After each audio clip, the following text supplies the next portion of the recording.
Oi, eu sou a Isabela Ianelli. E eu sou a Natália Roberto. Bem-vinda e bem-vindo ao Imagine, um podcast sobre trabalho. Aqui, a cada episódio, conversamos sobre um tema que se relaciona com o trabalho e afeta direta ou indiretamente a sua vida e das pessoas que te cercam. Esse é um podcast da Oceano. Você nos encontra no Instagram como @ao.oceano.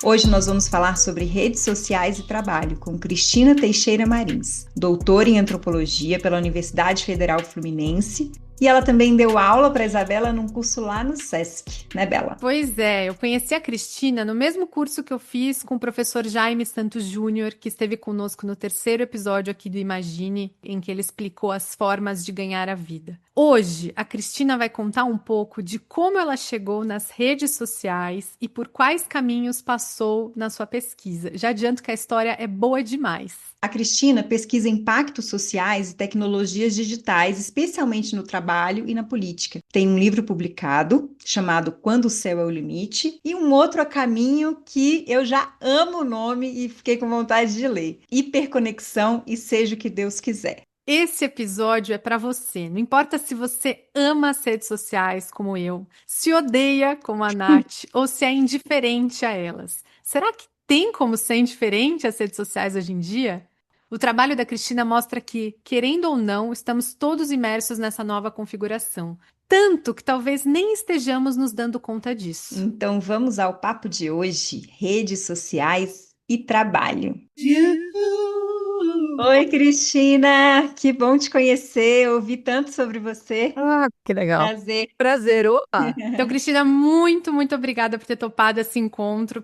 Às vezes a gente acha que a academia tá tão distante da vida real das pessoas, sabe? E é muito legal quando a gente vê realmente a aplicabilidade do que está sendo estudado, que isso é o que vai melhorar as nossas vidas. Muito obrigada pelo convite. Estou feliz de estar aqui fazendo o que eu gosto mais, né? Que é conversando sobre a pesquisa, sobre o que a gente faz. Não vale de nada se ficar só pra gente, não é isso? Verdade. Bom, então a gente se conheceu nesse curso sobre trabalho e lá você começou a contar uma história muito legal de como foi a sua trajetória de pesquisa. E eu achei muito legal, assim, porque hoje você se dedica, entre outras coisas, a essa relação do trabalho informal, das plataformas de redes sociais. Mas é que você chegou nesse objeto de pesquisa por um caminho muito interessante. Então, seu interesse começou em festa, em ritual. Qual foi esse caminho, assim, de estudar os rituais e as festas até chegar no trabalho? Foi um percurso muito clássico da etnografia, né? Porque a gente na antropologia tem muita liberdade de definir o nosso objeto. A gente começa a pesquisa procurando uma coisa e algo chama a atenção da gente no campo e você acaba fazendo outra. E comigo foi assim. Minha pesquisa começou lá para 2011, 2012, a estudar ritual de casamento. Naquele momento, tinha uma coisa acontecendo que era até um pouco antes, na verdade, começou, né? Muita gente fazendo casamentos grandes, gastando muito dinheiro, colocando muita energia na festa de casamento, no vestido de casamento, nas pessoas que chamavam e tal. Não só os casamentos, festas em geral, na verdade, também os aniversários, isso tudo no Brasil, a maneira como a gente comemora, né, os acontecimentos da vida, assim, a vida familiar. Se você reparar, tem muita casa de festa e tudo quanto é lado. Isso move uma economia muito substantiva, né? Mas ninguém prestava muita atenção nisso. E naquele momento, eu ficava muito intrigada com a noiva, particularmente, a figura da noiva, porque ela é muito forte, né? Se passa uma noiva em qualquer lugar, se você estiver no aeroporto e alguém passar carregando um vestido de noiva, os olhares vão se voltar para aquele vestido. Ela não passa assim despercebida. Então eu ficava muito intrigada com isso e meu interesse era gênero, principalmente. Eu achava que esse desequilíbrio do noivo e da noiva no ritual falava muito sobre as relações de gênero, sobre o papel de casamento. Essa era a minha questão inicial, assim. Só que conforme eu frequentava esse universo das noivas, do casamento que estava sendo preparado, né, como elas estavam armando aquela festa, eu comecei a olhar demais. E meio que sem querer, eu não percebi. Na verdade, eu até defendi o mestrado achando ainda que minha questão era os casamentos. Apesar de já ter feito o mestrado focado em um profissional daquele universo, que eram os cerimonialistas.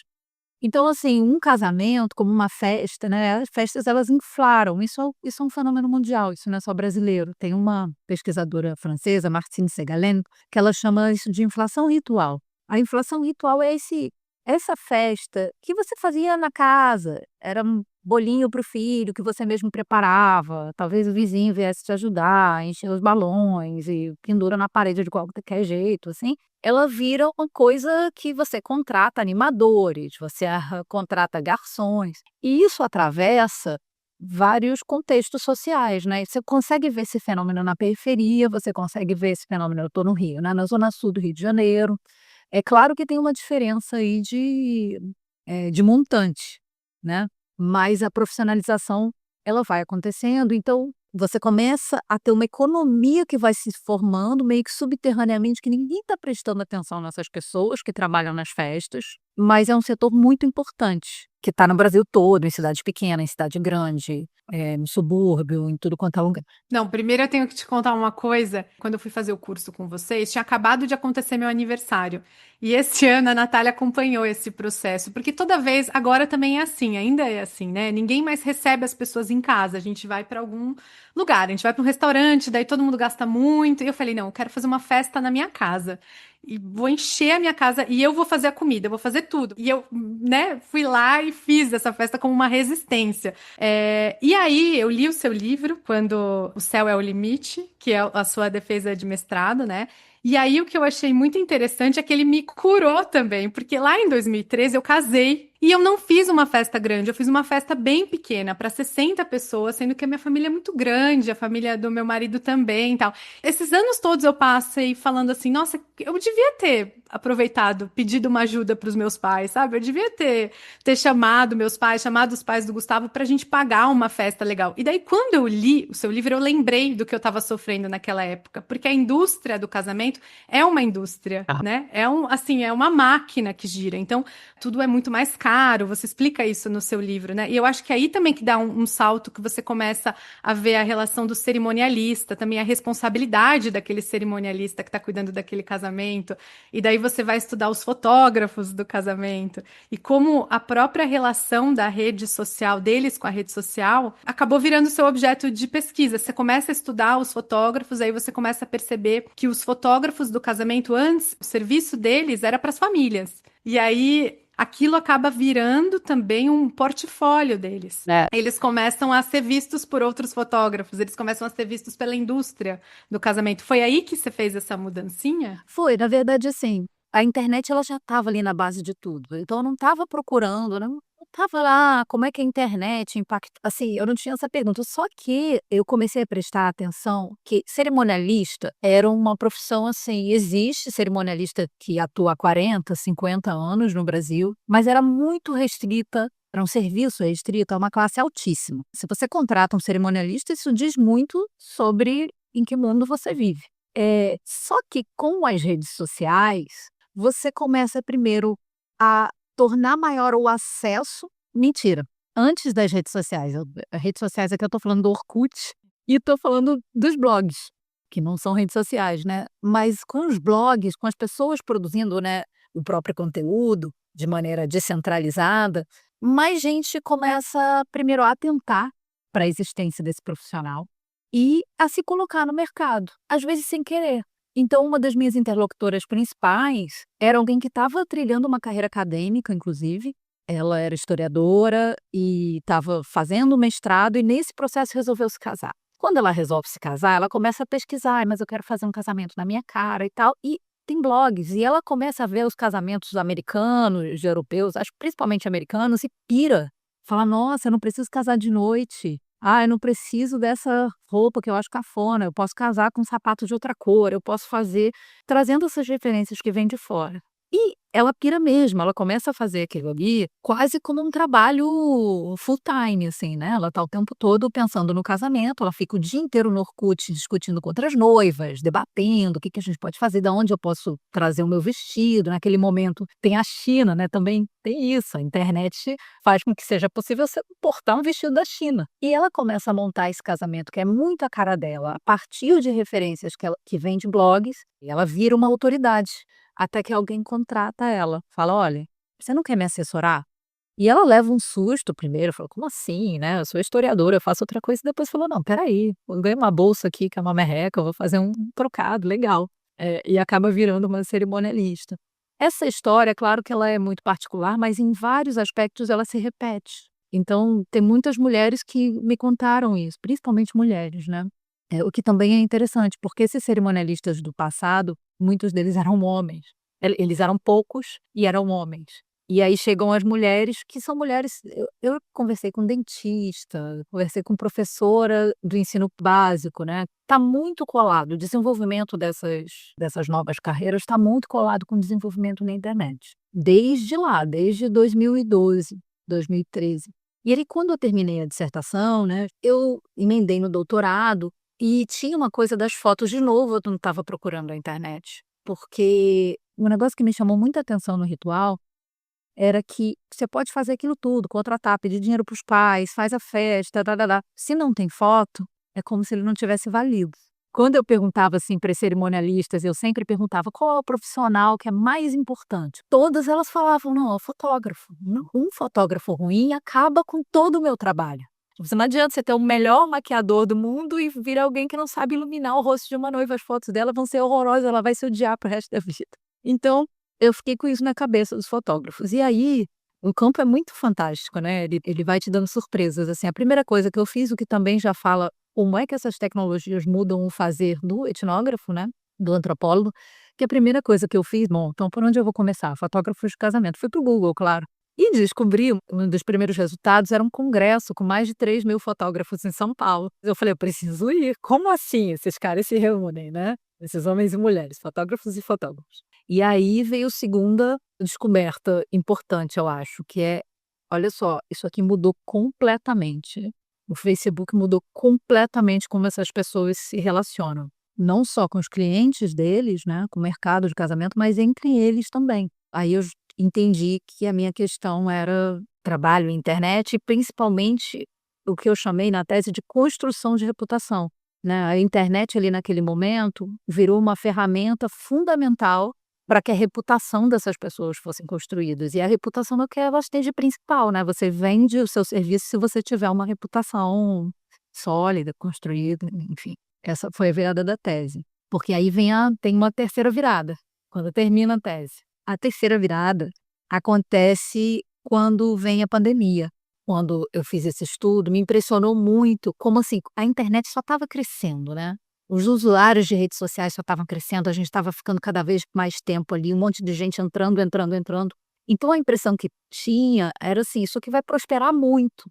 Todo mundo me falava o tempo todo, por exemplo, que quem trabalha duro é recompensado em algum momento. Então tinha isso que eu chamo de subjetividade política, né, tem várias maneiras de chamar, mas enfim, que era essa fé quase inabalável de que o seu sucesso é fruto do seu esforço. Então, o indivíduo que trabalha muito, ele é recompensado por isso. E aí tinha as linguagens, né, tinha toda uma nas redes sociais a história e também né, nesses congressos, nesses espaços de compartilhamento, tinha as histórias de superação, então que eram muito valorizadas.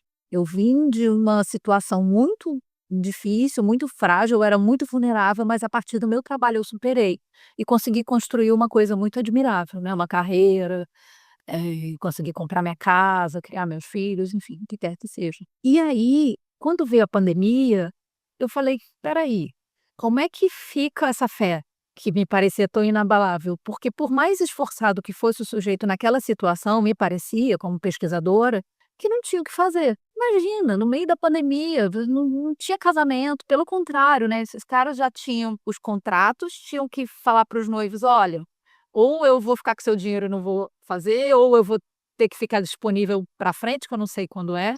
E foi um período que se arrastou, né, pô, a gente todos nós sabemos e somos traumatizados, eu acho, por isso. E para aquele grupo foi particularmente difícil, né.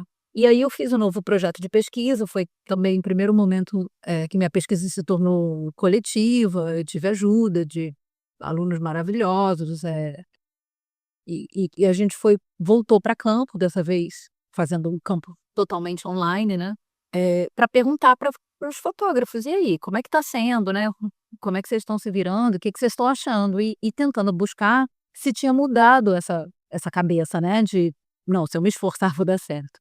E foi muito impactante ver, porque o discurso persistia, Eles continuavam entendendo que o indivíduo era responsável pelo sucesso.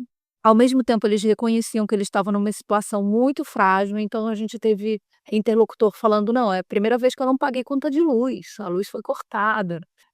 Se não é minha mãe, eu não tenho o que comer". Assim, foi a ajuda dos familiares, que senão, né, não entrou dinheiro nenhum e tal. Mas também muita culpabilização, autoculpabilização. Eu que não fui responsável e não juntei dinheiro, eu que não me preparei. E além desse sofrimento muito intenso, a panaceia eram as redes sociais. Então, mas o que que vai te salvar? Não, o que vai me salvar é eu dar tudo, trabalhar muito as minhas redes para quando o mercado voltar a funcionar, eu estar bombando. Tinha muito um discurso de peneira, assim, agora a gente vai ver quem é bom e quem não é. Então, uma naturalização de uma competitividade muito extrema. Assim, ali começava a ficar claro que nem todo mundo ia sobreviver, mas ao mesmo tempo, os bons, os esforçados, os que não são preguiçosos, os que são espertos, eles vão prosperar. Aí, quando vem a virada, eu vou contar uma história para vocês que foi um negócio assim muito prosaico, né? Eu ouço muito podcast há muitos anos, né? E nessa época eu já era ouvinte e eu ouvi um podcast, se eu não me engano, sobre a fome no Brasil. Um podcast desses matinais, né, de notícias. E é um episódio sobre a fome, e uma das pessoas entrevistadas era uma mulher que tinha uma barraquinha de cachorro-quente. Como os fotógrafos, né, na hora que chega a pandemia, não tem trabalho, não tem renda. A barraquinha de cachorro-quente ficava na frente de uma universidade, de um campus de uma universidade. Então, a faculdade fechou, não tem como vender cachorro-quente. E ela deu essa entrevista muito comovente, né, falando que é isso, não tinham que servir para os filhos, era a volta da fome do Brasil. E ao final da entrevista, a apresentadora agradece a participação dela, muito sensível, né? E essa mulher diz assim: "Eu posso fazer um pedido?" E ela fala: "Pode. Eu queria que os ouvintes fossem ver a minha página no Instagram." E sei lá, a página no Instagram era, não sei, cachorro quente da tia Sônia, coisa assim. Vai lá, curte, dá uma força, porque a gente montou essa página no Instagram, a gente está entregando cachorro-quente, a gente quer colocar no iFood. E aquilo me deu um estalo, eu falei: "Será que vai acontecer a mesma coisa? Assim, será que outros setores vão entrar forte no Instagram? Será que isso já está acontecendo, né? E será que vai ter os mesmos efeitos?" E aí eu fiz um novo projeto de pesquisa para ver se aquilo que eu tinha encontrado durante os anos anteriores se repetia de alguma forma, né, ou se era diferente. E aí fui olhar para trabalhadores informais de maneira mais ampla, procurando entender primeiro como eram os usos deles das redes sociais e depois se isso tinha impacto, aparentemente, né, ou como que se dava também isso na forma como eles pensavam na política, percebiam, se percebiam no mundo. É isso. Eu acho que é uma trajetória muito maravilhosa, porque você falou, e, né, o campo é muito surpreendente e você vai descobrindo essas coisas no campo, né? Não tinha como você saber isso a priori, assim, né? E é muito legal como que essa sua trajetória vai se conectando com a realidade. Né. Esse tema, para mim, redes sociais, ele é muito angustiante, assim. Acho que nós temos duas referências muito diferentes aqui. Isabela, que é super entusiasta e adora, experimenta. E Isabela usa Be Real até hoje. A gente tá, tipo, no meio da tarde, ela fala: "Peraí, que é hora de Be Real", assim. E que Você Rio? sabe o que é Não. Be. É a minha tentativa da internet ficar mais legal. É um app, ele te avisa, ele fala, agora é hora de tirar uma foto. E daí você tira uma foto, ele abre as duas câmeras simultaneamente. E aí você vê os seus amigos, e você não tem muita gente pra ver, é só amigos e amigos de amigos. E aí você vê o que a pessoa tá fazendo na hora. Então é um prato de comida, é um carro, são fotos bem banais, assim. A minha tentativa de chegar mais perto de uma internet mais palpável. Daquele Instagram de antigamente, né? Que era legal. Tipo, tinha uma autenticidade ali, né? A gente experimentava mais. Hoje virou muito sério, porque a gente está ali tentando criar essa reputação o tempo inteiro. Então, assim, chinês para mim é um tema muito angustiante, assim, porque eu não sou muito amiga das redes sociais, assim, eu tenho uma forte resistência, sabe? E, claro, a gente tem pensado sobre isso também, quando a gente vai falar de saúde mental relacionada ao trabalho. Assim, se a gente falar de uma coisa, se a gente olhar para a comparação, já é uma fonte de sofrimento enorme, né? Porque a gente está olhando ali um fragmento das vidas e a gente está se comparando com É. Às vezes pessoas que têm condições muito diferentes da gente. Acho que a rede social, ela traz a possibilidade de eu olhar para a vida de pessoas que eu não teria possibilidade de olhar se ela não existisse. Mas eu queria trazer um pouquinho assim, esse tema da precarização, né? Hoje, em qualquer conversa sobre trabalho, é inevitável a gente falar um pouco sobre isso, e você traz os trabalhadores informais, né, no final aí dessa sua fala.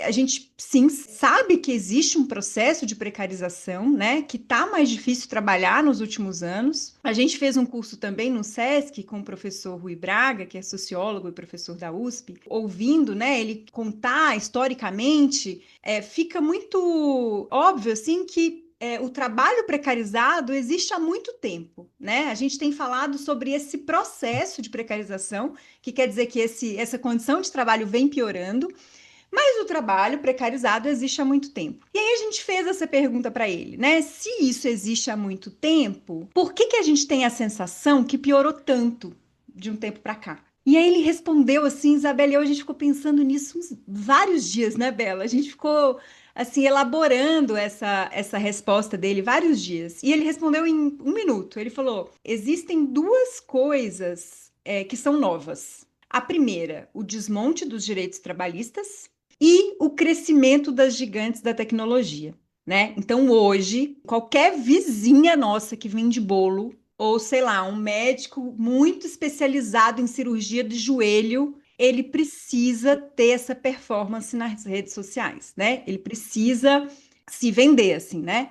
E aí, se a gente vai para o trabalho informal, isso vai ficando ainda mais cruel. Não dá muito hoje para a gente trabalhar sem trabalhar para as big techs, né? Hoje a gente investe muito tempo trabalhando para as redes, produzindo conteúdo, fazendo post, né? É um trabalho meio ingrato, porque ele não traz retorno direto, mas ao mesmo tempo, se a gente não fizer, a gente precisam saber que eu existo, né?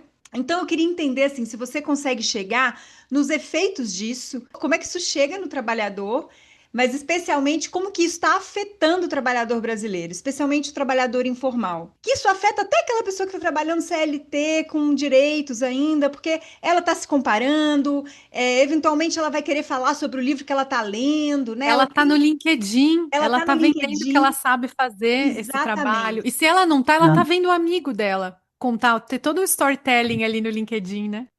Ai, gente, tem outra Exatamente. coisa. Mas assim, como é que isso está impactando a gente, mas especialmente o trabalhador informal? Pois é, não, assim, eu passo o dia inteiro pensando nessas coisas todas aí. Então, vamos ver como é que eu vou conseguir dar conta. Tenho a impressão que a gente podia passar a tarde inteira conversando, assim.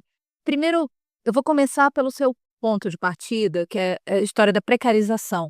Eu tenho bastante cuidado com essa categoria, porque, bom, porque eu sou antropóloga, né? Antropóloga tem cuidado com as categorias. Então, a teoria precisa auxiliar a pesquisa e não o contrário. Então, o que que acontece? Você vai, como eu falei, né, no começo, você vai para o campo com uma mente aberta, assim. Nesse sentido, eu entendo que a precarização, ela é uma categoria analítica muito importante para a gente entender o trabalho no século XXI.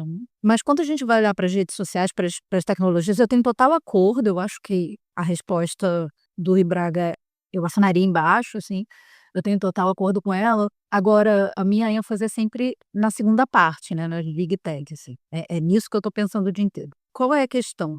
Primeiro, que a gente olhar só pela chave da precarização, a gente simplificaria um pouco ou deixaria de ver uma outra parte que é importante. Então, vamos ver. Eu falei antes sobre a mulher que estava muito infeliz no trabalho, sei lá, de dentista e que se realiza fazendo cerimonialista. Isso não seria possível sem essa ferramenta que é realmente muito poderosa, né, que é a rede social. Contar uma coisa pessoal, eu estou aprendendo a surfar e tentei fazer isso 20 anos atrás, com a minha prancha, eu me jogar no mar com uma prancha, não tinha professor. Você ia nas orlas do Rio, de Cabo Frio, que é onde eu nasci, não tinha professor. Hoje, qualquer orla que tem onda, tem um monte de gente vivendo do surf. Surfistas que falaram: opa, tem um mercado aqui, eu vou dar aula de surf. Eu faço aula numa escolinha, na Barra, ótimo, muito legal. Então, assim, primeiro que elas possibilitam. Tem mercados inteiros que foram abertos pelas redes, né? Elas dão mais escolhas para as pessoas. Você tem histórias de ascensão social, de mobilidade social, assim, de gente que deixa uma situação de muita vulnerabilidade. E é incrível o que acontece com a carreira delas, porque elas trabalharam bem também nas redes, não só nas redes, mas também nas redes. Então tem esse lado, não dá para ignorar.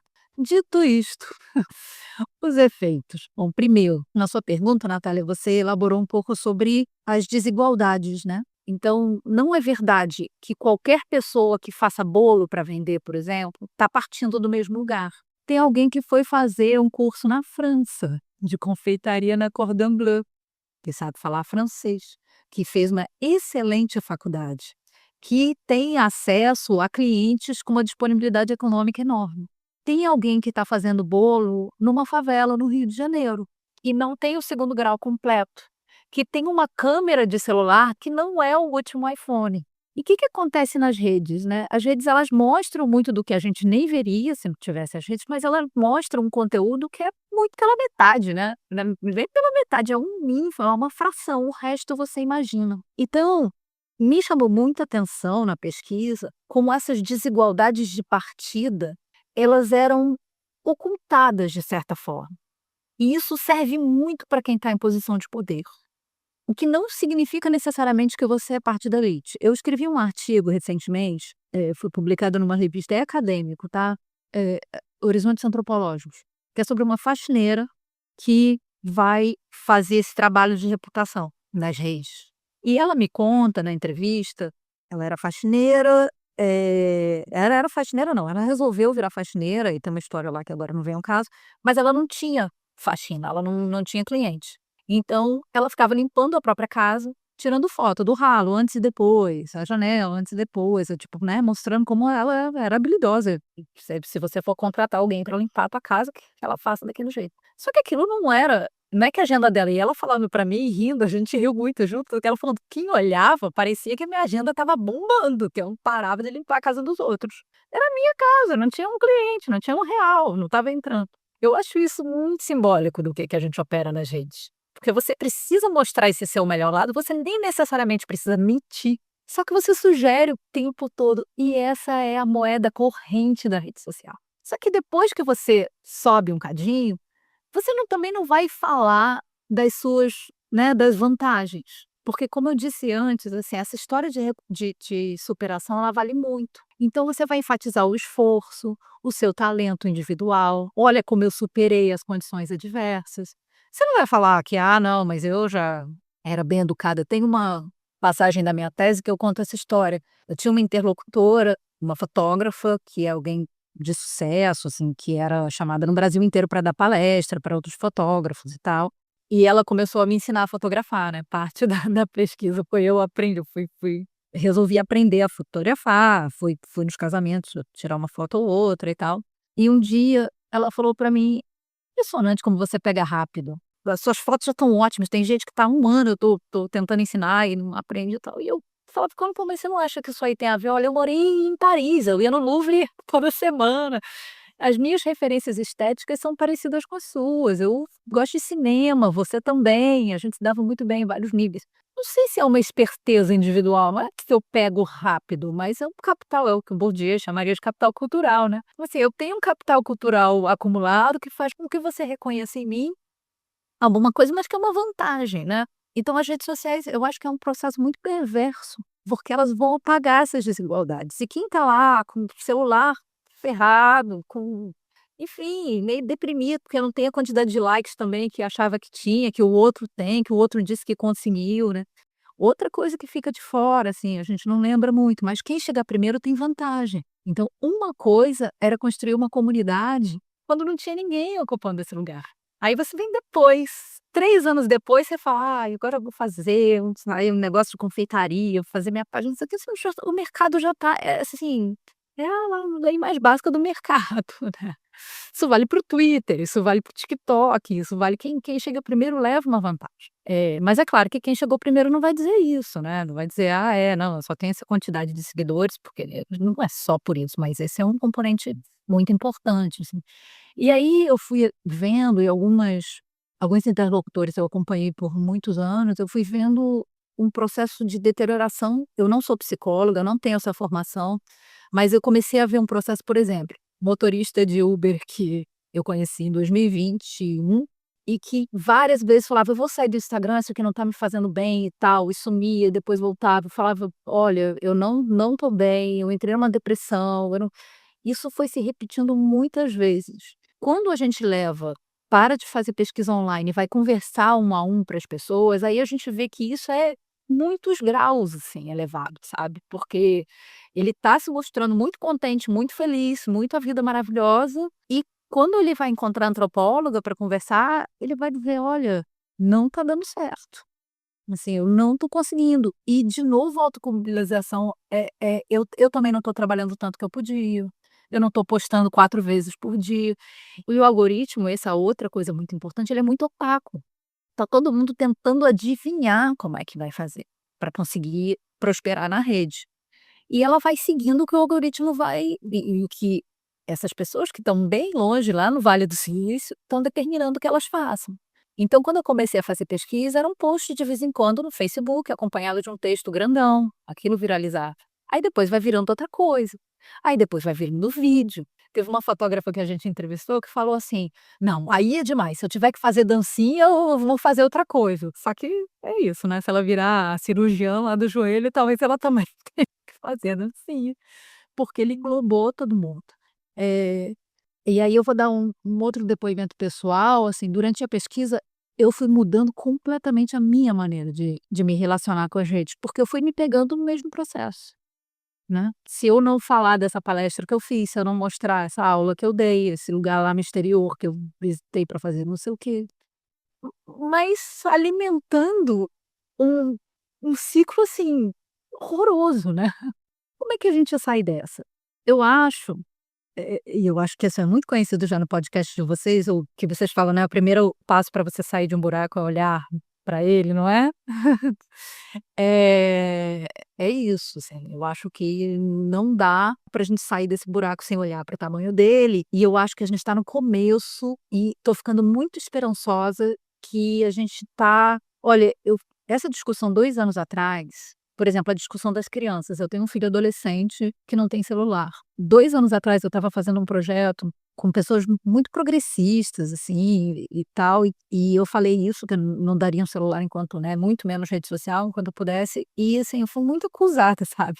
E eu lembro até de um negócio, a nossa conversa foi interrompida por um telefonema da escola, meu filho tinha batido a cabeça, e alguém ainda brincou, falou: "Tá vendo, você não dá celular para o moleque, ele fica lá batendo a cabeça, vai praticar esporte, esporte é perigoso e tal". Como é descabido agora alguém dizer isso, né, assim, eu não preciso mais justificar, agora o diálogo é outro, agora eu falo: "Não, meu filho não tem celular", as outras mães falam: "Pô, como é que você conseguiu? Eu queria muito, eu tô querendo tirar também, né, mas eu não consigo e tal". Ainda é um começo, eu acho que o tema das crianças é muito importante, obviamente, mas é só o começo da gente ver o estado que esse negócio está fazendo, né. E aí, eu diria, se eu pudesse, assim, se eu tivesse esse poder, eu ia falar: "Não, gente, vamos todo mundo sair das redes, vamos não vamos parar com esse negócio". Eu saí, e eu saí a um custo muito alto.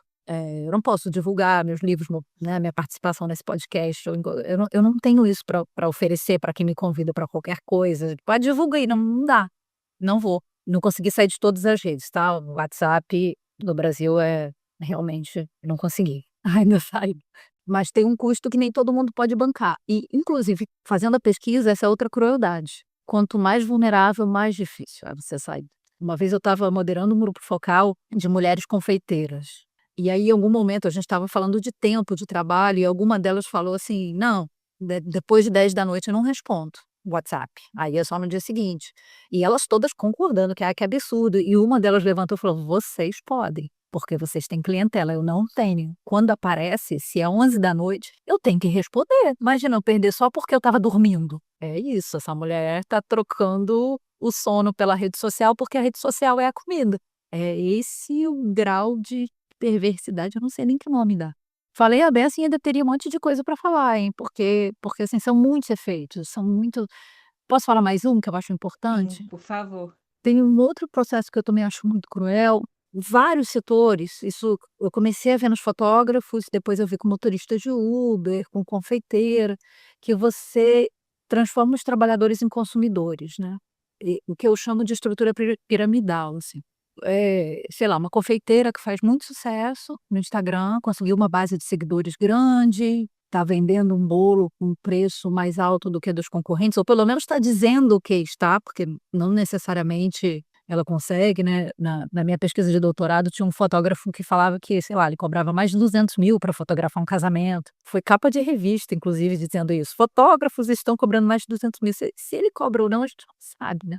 Mas essa fama que você constrói faz com que você seja procurado para mostrar o caminho. Ou como é que você conseguiu ser tão bem-sucedido? E aí isso é monetizado. Pode ser monetizado diretamente, aí é a ascensão dos coaches, dos mentores, enfim, tem vários nomes para isso, que é, olha, eu vou te ensinar como ser bem-sucedido. Ou pode ser só com a criação de conteúdo, né? Como você fica ali fazendo conteúdo de dica, dica, dica, dica. Que não quer dizer que não tem utilidade, mas se a gente considerar que o mercado é finito, quem está entrando lá embaixo, uma hora a pirâmide desaba, não é isso? Não sei, não tem tempo, atenção, que é o que está em circulação nas redes sociais, ela é finita. Me impactou muito, por exemplo, descobrir que tem um monte de trabalhador informal, trabalhadora informal, periférica, que, sei lá, pegou o dinheiro do auxílio emergencial e gastou com coach. E não necessariamente achou que foi um mau negócio, não. Às vezes fala, não, aí eu peguei uma dica que melhorou. Enfim, mas é disso que a gente está falando. E ainda tem outra camada que é do impulsionamento, né? Então você começa a pagar. Então você está escoando o dinheiro, assim. A gente está falando do Bolsa Família pagando a neta. Porque você está entendendo, sabe? É isso. Como eu dizia, eu acho que a gente está só no início de entender. Agora, eu consigo já pensar em várias maneiras de. Primeiro, que eu não acho que isso seja feito individualmente, embora faça parte, né? Assim, eu parei de usar rede social, quem puder, para. Enfim, também é difícil, tem várias questões, podia ser uma conversa só sobre isso, né? Sobre o que é parar de usar rede social. Mas eu acho que quando você tem uma atitude de desconfiança, quando você entende, Natália, você falou mais cedo que a gente está trabalhando para as redes sociais de graça. É isso mesmo, a gente está trabalhando na esperança. Tem uma literatura que trata isso como hope labor. É um trabalho por esperança. Você está fazendo, produzindo na esperança de quem sabe um dia isso voltar para você. E a gente está ali trabalhando, mas quando a gente começa a desconfiar, eu acho que muda a sua atitude, né? Agora, mais importante ainda do que as atitudes individuais são as institucionais, são as políticas. Então, a gente precisa sair do celular. E aí o celular é um dispositivo muito fundamental para esse processo. Os brasileiros estão entre as populações que mais importantes para mídias sociais. Nós somos mercados muito importantes. A gente usa mídias sociais loucamente. Isso tem várias razões. Uma delas é, sei lá, a gente também passa muito tempo no trânsito, né? Então, você entrar no metrô, no ônibus, ali 4, 5, 6 da tarde, você vai ver a galera coladona com o celular. Faz todo sentido, porque isso tem a ver com a vulnerabilidade, isso tem a ver com o modo como a internet chegou a boa parte da população, né? Que a gente tinha aqueles pacotes de dados, que é Facebook e WhatsApp liberado. Então, a internet era rede social. Tem várias razões para isso. Então, assim, o celular é muito importante. Então, se a gente começa a desconfiar e se a gente começa a pensar em projetos coletivos, né, com isso em mente, eu acho que tudo muda. Vou dar um exemplo da academia, tá? Os programas de pós-graduação no Brasil, as universidades federais, eles são estimulados a fazer trabalho de extensão, né, a se comunicar, o que é muito bom e é fundamental. Uma das formas de fazer isso é páginas de redes sociais. Então, durante esse meu tempo na academia, esses mais de 10 anos, eu comecei a ver isso também, né? Como você tem, sei lá, doutores ou doutorandos que passam uma boa parte do tempo produzindo conteúdo para Instagram. Isso está sendo estimulado pelo governo. Se isso não for feito, a CNPq ferra a nota dele. Eu tentei abrir uma conta no Banco do Brasil para o meu filho, e você pode abrir uma conta no Banco do Brasil para uma criança de 8 anos, tá? Que eu queria dar um cartão de débito. E o Banco do Brasil fala o seguinte, ó, celular dele. Aí eu tentei burlar, botar o meu, não pode, é o número de celular dele. Então, assim, o Banco do Brasil quer que uma criança de 8 anos tenha um celular, senão não pode ter a conta e o cartão de débito. Sabe, eu posso tirar exemplo de tudo quanto é lugar, assim, é disso que a gente está falando. O metrô substituindo os mapas por QR Code, Então, né? assim, tu sair de casa sem celular não dá mais. Imagina não ter celular, mas, né, de jeito nenhum. Só que isso tem um efeito muito perverso na vida de todo mundo, você não sai. E uma outra coisa que eu acho que nem vai dar tempo da gente explorar, mas fica para outra conversa, que é o uso do celular. Esse é outro efeito, né, então, em termos de subjetividade política, tem 2 importantes, um que é esse, né, do indivíduo, em detrimento do coletivo, porque uma conta é uma pessoa, você viraliza sozinho, né, e as pessoas vão ficando mais importantes. Então, por exemplo, entra aí, pensa num partido político qualquer um, pensa na pessoa mais famosa desse partido político e pensa no partido. Aí entra lá na conta do Instagram do partido e da pessoa, vê quem tem mais seguidor, vê quem faz mais barulho. Assim, o indivíduo ele começa a ter muito mais poder do que a instituição, isso vai quebrando. E vai crescendo por razões também diversas que a gente está começando a entender, vai crescendo então um sentimento de sistema não serve, né? O coletivo não serve. Vamos quebrar isso tudo aqui porque não dá certo, não funciona. O indivíduo é mais forte. Isso que se convencionou chamar de antissistema e anti-establishment, eu acho que está realmente intimamente ligado ao crescimento das grandes empresas de tecnologia e os projetos que elas têm. Que ninguém perguntou pra gente, né, se a gente estava de acordo, a gente só foi adotando e sendo carregado. Cristina, eu ficaria mais 1 hora aqui. Eu só preciso dizer que eu amei os nomes dos seus livros.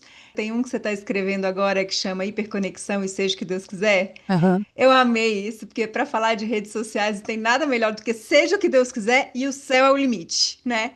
Acho que você pudesse talvez falar muito rapidamente assim, sei lá, o que você imagina, considerando que esse podcast chama Imagine, né? Muito curioso que você tenha saído das redes sociais depois desse processo, que o seu filho não usa as redes sociais. Ao mesmo tempo, você começa a resposta lá da minha pergunta falando assim: isso abre mundos, né? Então, assim, não é todo mundo que pode sair, porque quem está precisando mesmo vender o bolo não pode sair. E eu acho que quem ouve essa conversa e começa a ouvir tudo que você falou, né, de construção de reputação, essa ideia do empreendedor de si, dessa trajetória de sucesso que se conta nas redes, eu acho que isso se espelha em todo mundo que eu conheço, sabe? Quem tá num CLT, quem tá protegido pela lei, quem não tá protegido pela lei, porque todo mundo tá vendo as pessoas contar histórias na internet, tá dizendo, ou eu devo fazer isso, ou eu não sou bom o suficiente para fazer isso. E tudo cai na culpabilização. É um quentinho no coração a gente ouvir assim, ok, tenta fazer o seu, mas olha, a gente vai precisar de uma ação muito mais coletiva para sair desse buraco. Eu acho que eu diria assim, primeiro é isso, a culpa não é sua não. Você relaxa aí, a gente tá nessa colocaram a gente nessa furada e agora que a gente percebeu, vamos dar as mãos aqui e vamos procurar alternativa. E eu vou falar um futuro do meu sonho, assim, é um futuro que a gente se encontra mais, que a gente vai pro bar conversar sobre alguma coisa. Do filho que se machuca porque não tá no celular, né? Não, e uma coisa que eu depois que eu saí, isso foi muito curioso, assim, depois que eu saí, das redes, eu comecei a ver não, porque aquela menina eu comecei a ficar por fora das conversas, de que você tá falando?" "Ah não, eu tenho que te mostrar aqui um vídeo, você não viu esse vídeo?" Eu falei: "Não, me conta, eu quero saber o que que você achou do vídeo que você viu." "Não, mas eu preciso te mostrar." Não, a gente tem que recuperar a nossa habilidade, eu acho, de viver offline. Fazendo esporte, ficando longe, encontrando com as pessoas, entendendo que, assim, uma conversa online que é ótima, olha que bom que tem o Zoom, que a gente pôde gravar esse podcast, vocês em São Paulo, eu no Rio. Mas isso não substitui a gente se encontrar, a gente se abraçar, a gente tomar o café, sentir o cheiro juntas, assim, são experiências de outra ordem. Eu acho que a gente não pode esquecer disso e a gente precisa construir. Tudo eu tô um pouco quase obcecada com isso, assim, tudo que eu quero construir na minha vida, tipo, eu tô cuidando de planta, eu eu tô eu tô em outro negócio, assim, que é não, isso mundo aqui teve uma coisa que eu ouvi de uma jornalista, que droga, não vou lembrar o nome dela agora, uma jornalista americana. O livro a tradução para português seria "Você não tá escutando", "You're not listening", que o argumento todo dela é o seguinte, a comunicação mediada por, né, digitalmente, ela não é uma comunicação, e ela faz uma comparação que ficou comigo para sempre, que é assim, a relação por aplicativo é mais ou menos como está para a relação de verdade, como a comida ultraprocessada tá para comida de verdade. Olha, gente, isso é fantástico. Você acha que você está se alimentando, você acha que você está conseguindo aqueles nutrientes, mas na verdade você está preenchendo ali de um negócio que não é exatamente comida. Para mim, assim, Isso mudou minha maneira de ver as relações, sabe. Eu posso usar, que bom que você tem um pacote de biscoito para comer quando não tem um prato de arroz com feijão, legal, é prático, mas isso não pode entrar no lugar do arroz com feijão de jeito nenhum, porque a gente vai ficar desnutrida, a gente vai ter um monte de problema de saúde.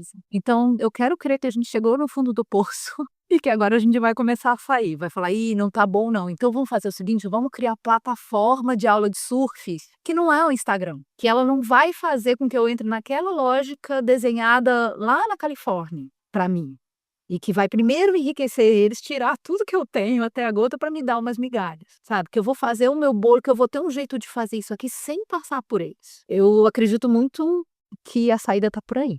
Ah, Que sonho bonito. A gente precisa recuperar a nossa habilidade de viver offline. Vou trabalhar nisso. Gostei. muito obrigada pelo seu tempo, pela sua disposição, pela sua Obrigada. abertura, explicação. Muito, muito, muito obrigada. Não, foi um grande prazer e que legal ter sido lida, assim, tipo, vocês vieram preparadíssimas, pô. Esse podcast é realizado pela Oceano, empresa que atua com pesquisa, comunicação e educação em saúde mental. Tem criação, produção, roteiro e apresentação de Isabela Ianelli e minha, Natália Roberto. A edição maravilhosa é da Isabela Ianelli. Muito obrigada. Nós estamos no Instagram como @ao.oceano e o nosso site é aoceano.org. Gostou desse podcast? Fale com a gente, contato@aoceano.org. Até o próximo episódio.